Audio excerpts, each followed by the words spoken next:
chock full of drama, controversy, and greatness. Let's start with the Lakers and the T-Wolves, shall we? Anthony Edwards, sir. 43 points, 9 rebounds, 6 assists. Minnesota with a 3-1 series lead in this bad boy. Julius Randle just quietly getting it done, 25-7. Luka had 38, LeBron had 27. 10 seconds remaining. Lakers are down 3 in this one. I mean, I love everything about the end.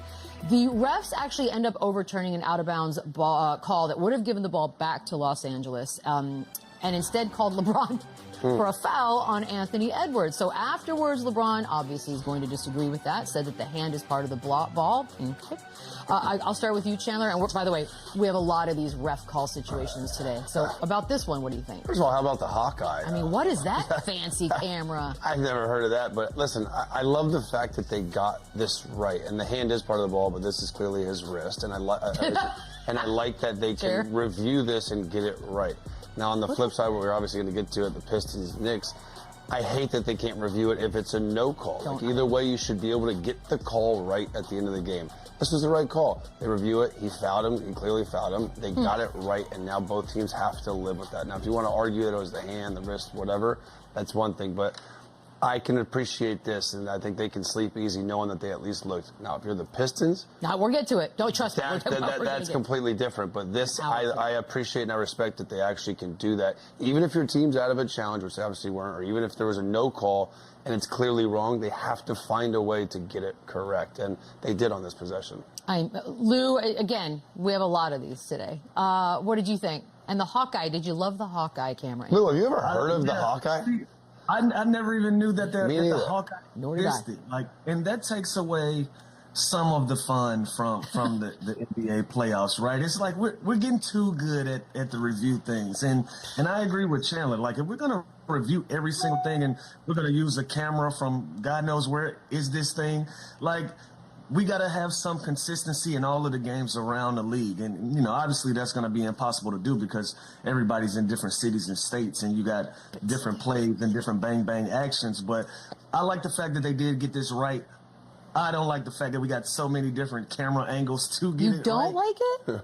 I don't love it because, again, it slows the game down. It lulls on. These things go on for minutes and minutes. You know, it takes 10 to 15 minutes to get a 3-second call that's a bang bang play. It takes and in a lot of cases you still get it wrong. But in this scenario, they did get it right. The hand is part of the ball, but this is a lot of risk, and they got it right. By the way, it's technically called, and I just want to say this because it sounds awesome, the Hawkeye 3D optical tracking technology. Yeah, never heard of it. I've never. Take the referees off the court then, and we're going to use all. Let's get robots out there. And I'll tell you this, like when I'm watching March Madness this year, and they review everything under 2 minutes, as a fan, man, it's a drag. It's awful. But as a team and as an organization, like you just want them to get it right. So I don't care if it does that. I think they need to implement something like that. Although it is time consuming, and it does get pretty obnoxious how long it carries on for. At least they don't determine the outcome of a game, but it's like a mistake. You know what I mean? It's like they have to figure out a way. Whether it's a fancy word like words like you just said, they got to just get it right, especially at this point of the season. Yeah, but you know what, Chandler? Like, remember, they've changed so many different things to improve the flow of the game, to improve the speed of the game, only to review every single little thing. If they feel like it's a hard foul or anything, like they run over to the table, and that slows the game down. So you take a game that's supposed to be 2 hours and 15 minutes, it turns into a 2:35 or 2:40 just on reviews alone. That's what I don't love. Yeah. So many reviews. That one, though, I think it's funny that we all were like, what is this Hawkeye situation? Let's get to these final seconds, shall we? So 2 free throws by Ant. Lakers are now down 3. Okay. So we get this moment with Austin Reeves, who ends up taking the final shot. But that's not until Luka's doubled up, gets it to LeBron. LeBron finds Austin Reeves. I honestly feel like I'm having flashbacks to like 2011 when I asked this question. But Lou, I'll start with you. Does LeBron and or Luka really need to find a way to be getting that final shot? Or are we good with Austin Reeves? Okay. Absolutely. Based on the scenario, I think LeBron had a clean look at the rim right there. I think that's the shot that he has to take. You know, whether he's contested or not, I feel like that's a shot he had to take. Austin Reeves was contested, you know, so if it's going to come down to a last shot, especially when a team is going to allow you to get a shot off being up 3. You know, a lot of these scenarios, I was expecting them to foul at any given moment, stop the clock, and make them reset. They gave these guys a clean opportunity to get a 3 up with the ball in one of the 2 of your best players' hands. I thought for sure LeBron James was going to be the guy that was going to take that shot. But we know how he plays. He tries to get the best look at every opportunity that he gets. Maybe he felt like in real time that Austin Reeves was a better option at that point. But I did think that he was going to be the guy to take that shot on the wing there.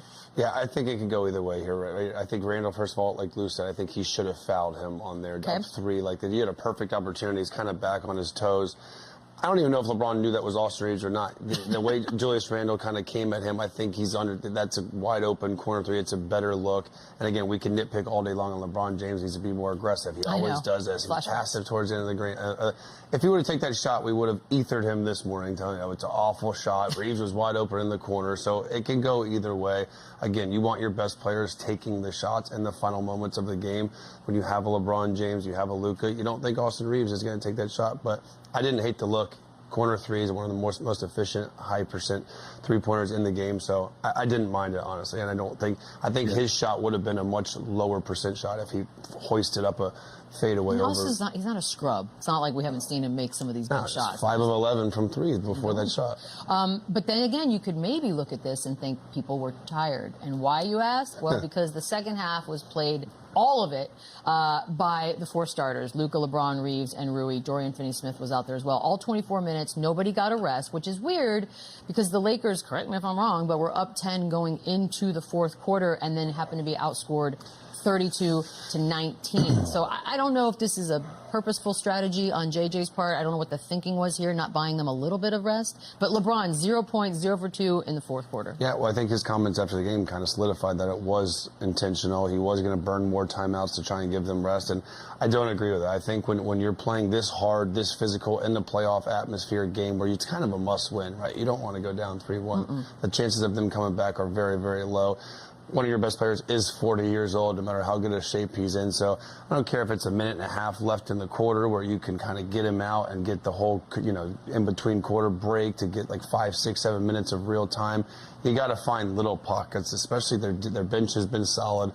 They take Jackson Hayes out. They start Dorian Finney-Smith, no problem. But I think they have to find ways to get rest. And you look at LeBron in the 4th quarter. He's the only one that didn't score in the 4th quarter, 0 points. And after obviously seeing this now, you got to have him more fresh. You got to have him available. And I think this kind of backfired on him. But I respect him. He wants to play with the guys that he thinks are giving him the best chance to win. And again, it didn't turn out that great there. But I don't like it. There's a reason it hasn't happened since 1997. Like that's not good.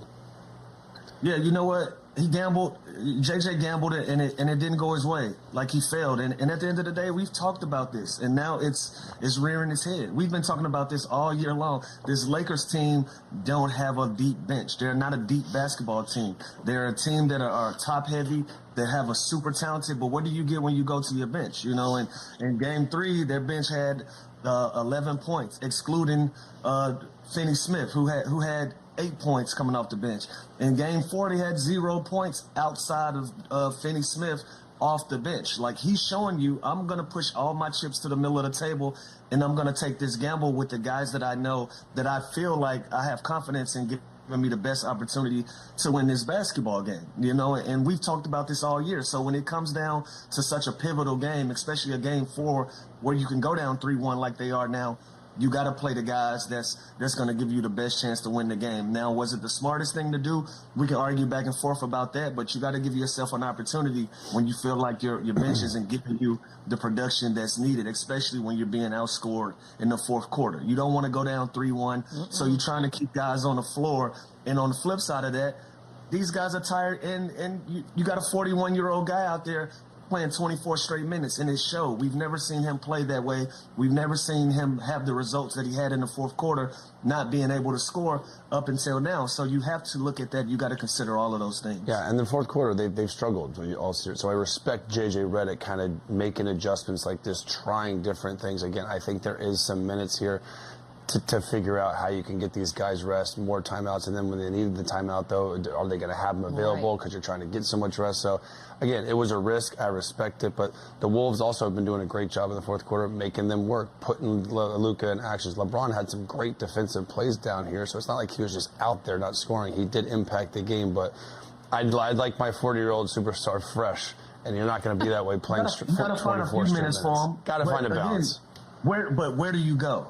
Like, if you're JJ Redick, where do you go? Like, especially. And you got to go small because the way Minnesota's playing you. So you're not playing Jackson Hayes. That literally leaves you Vando or Gabe Vincent, and clearly he didn't have trust in them. But and those guys, and they're not giving you anything. And look at the defensive end. Naz Reid, he's 9 out of 10 in the fourth quarter. Like, he's torching guys in the fourth quarter. Like, so you got to give yourself a chance to win the game.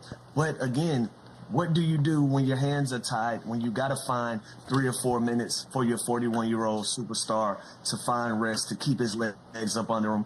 But it's a pivotal game, and they ended up going down 3-1 anyways. So now where do you go? Because they're still tired. They use 24 hours to prepare for the next game. Like, where do you go from here if you're the Lakers? I mean, I guess also once you've committed to this idea of keeping everybody in the fourth, now you're in it. You can't just